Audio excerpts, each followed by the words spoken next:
Ouais, pas ce soir. Et de retour dans l'Afrique, nous avons notre invité et économiste Amandine Kane est toujours avec nous, ainsi que nos éditorialistes, bien évidemment Jean-Marie Bitomo et Alfred Chankouf. La campagne de recensement reportée en Centrafrique, une agression par des membres présumés de la Séléka pendant la cérémonie d'ouverture de cette campagne en est la cause, un incident qui trahit les efforts de sécurisation du pays et son processus démocratique. Les explications avec ce sujet d'Arwa Barkala. Report du recensement électoral en Centrafrique, alors que la cérémonie de lancement officiel de la campagne de recensement électoral avait lieu dans le 3e arrondissement de Bangui, d'anciens membres de la Séléka ont investi les lieux avant d'agresser un conseiller municipal. La campagne de recensement s'en trouve reportée au lundi 29 juin. Comme on le voit, il y a une persistance de l'insécurité en République centrafricaine. Le fait est que l'insécurité est persistante. Il n'y a pas eu de véritable désarmement, qu'il y a des poudrières partout en République centrafricaine. Il y a un foisonnement d'armes et même les civils sont obligés de porter des armes, d'avoir des armes chez eux pour pouvoir se défendre. L'agression du conseiller municipal du 3e arrondissement s'est déroulée sous les yeux de l'ambassadeur de France et du chef de la MINUSCA. Pour l'autorité nationale des élections, c'est une véritable déception. Le 3e arrondissement de Bangui, majoritairement musulman, représentait un symbole fort du processus de paix. Il est tout à fait possible que cet incident perturbe le calendrier électoral parce que ce n'est pas en fait un incident isolé.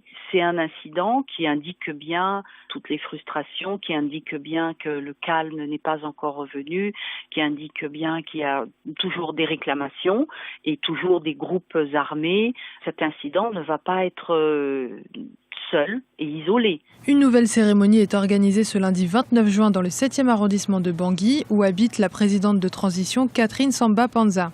Les Centrafricains espèrent voir se poursuivre les objectifs du forum de Bangui du 11 mai 2015. Jean-Marie, comment interpréter cet incident, le jour de la cérémonie officielle? Amira, j'avais déjà parlé sur ce plateau, on en avait parlé au sortir du forum de Bangui.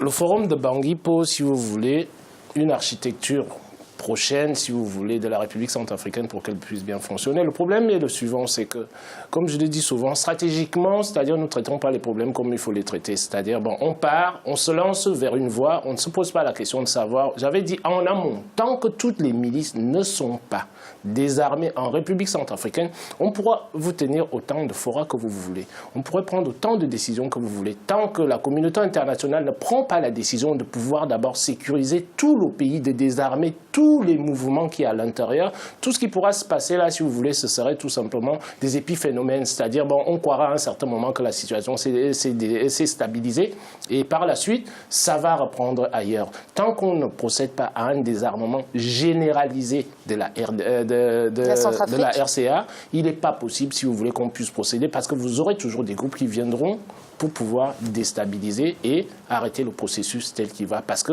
vous avez des groupes qui ont énormément à perdre là-dedans. Donc à partir de là, leur intérêt c'est quoi? C'est de garder le statu quo et de déstabiliser en permanence. Oui, parce que Alfred, il apparaît clairement que le territoire centrafricain n'est pas totalement sécurisé.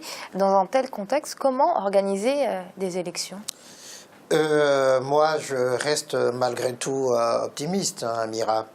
Je pense effectivement qu'on n'arrivera pas à une démobilisation, un désarmement total d'ici au moment des élections. Donc il faut... Octobre 2015. Voilà, il faut donc dans l'urgence prendre des mesures aussi d'urgence, à situation exceptionnelle, des mesures exceptionnelles. Mais il y a un comité de suivi au sortir du forum national qui est censé effectivement assurer la continuité des résolutions prises au cours de ce forum. De l'autre côté, le pouvoir des transitions est censé justement, avec l'appui de la MISCA et puis de troupes françaises, d'assurer justement la sécurité. Mais c'est un processus qui est lent et qui est long. Donc il peut y avoir effectivement comme ça des prueries, des mangeaisons de reprise d'épreuves de force, parce que là c'est vraiment une épreuve de force, montrer que le Séléka sont encore là et qu'il faut compter avec eux.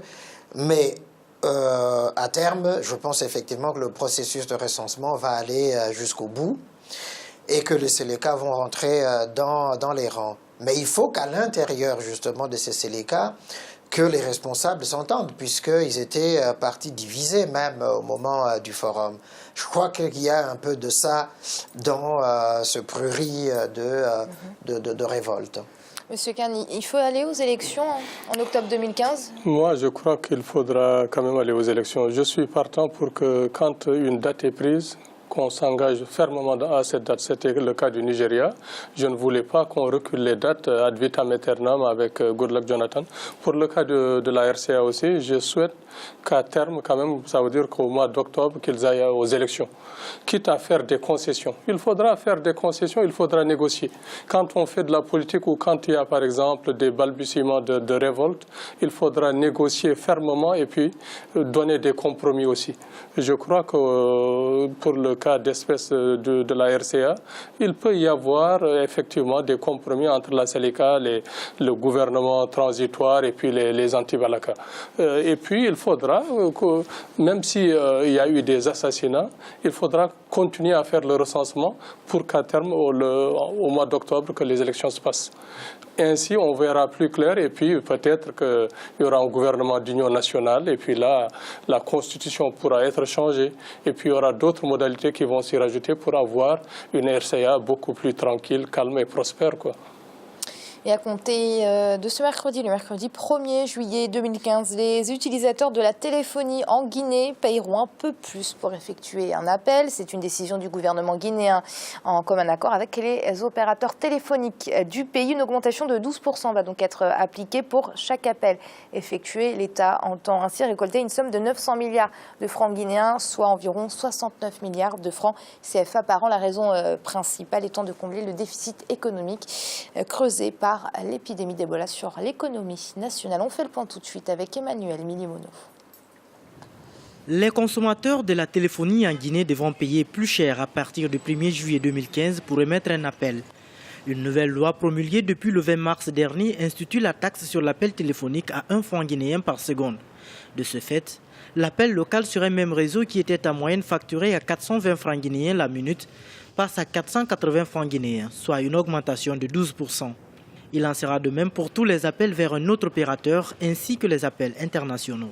Il fallait s'adapter et c'est tout à fait normal que le gouvernement ait cherché à accroître la taxe sur les appels téléphoniques.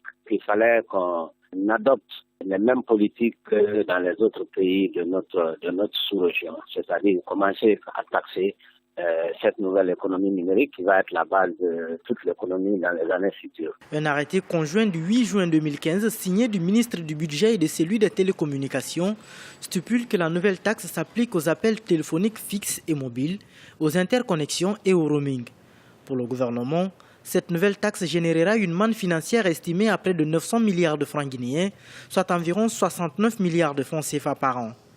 Une bouffée d'oxygène qui permettra de relancer l'économie après les effets causés par l'épidémie d'Ebola sur le pays. Je pense que ce sont des recettes internes qui doivent être générées par les citoyens à travers leur appel téléphonique. Quand on demande des efforts à l'étranger pour des appuis budgétaires, il va falloir qu'à l'interne aussi, que nous fassions des efforts. Pour des opérateurs de téléphonie, cette nouvelle taxe va faire baisser la consommation des clients vu qu'elle réduit le pouvoir d'achat. Ces derniers perdront en outre plusieurs avantages dès l'instauration de la taxe à partir du mercredi prochain.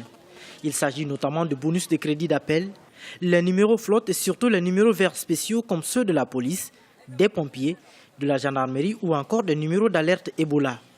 Tous ces numéros d'urgence seront désormais facturés à 60 francs guinéens la minute. Monsieur Khan, une bonne initiative, cette taxe sur les appels? Moi, je crois que ce n'est pas une bonne initiative, à mon avis, parce que ce sont les consommateurs, ça veut dire, qui seront pénalisés.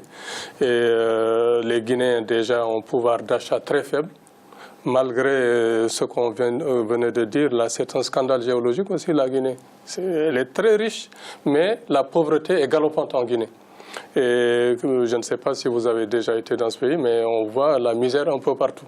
Je crois que le fait d'augmenter les tarifs des communications porte préjudice justement au développement de ce secteur.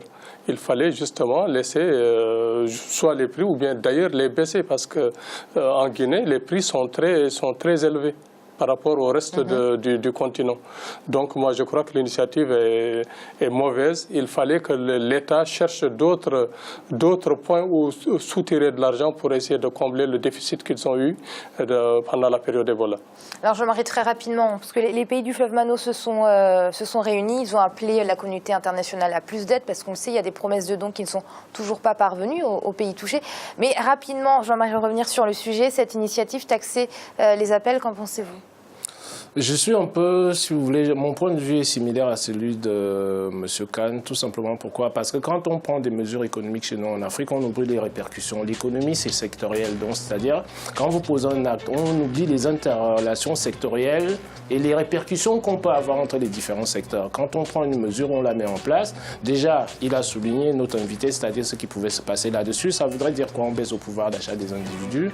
Et ensuite, qu'est-ce qui va se passer? Ça aura des répercussions dans les autres secteurs de l'économie. Donc, j'insiste toujours sur ce plateau, sur la cohérence des stratégies, des politiques économiques qui sont mises en place, même si c'est une mesure, comment dirais-je, même si c'est une mesure temporaire. Merci Jean-Marie d'avoir été avec nous ce soir.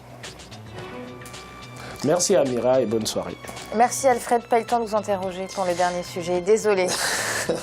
Merci Amira, ça a été un bonheur de vous retrouver sur ce plateau et puis à mes très chères téléspectatrices, je leur dis merci de leur accueil.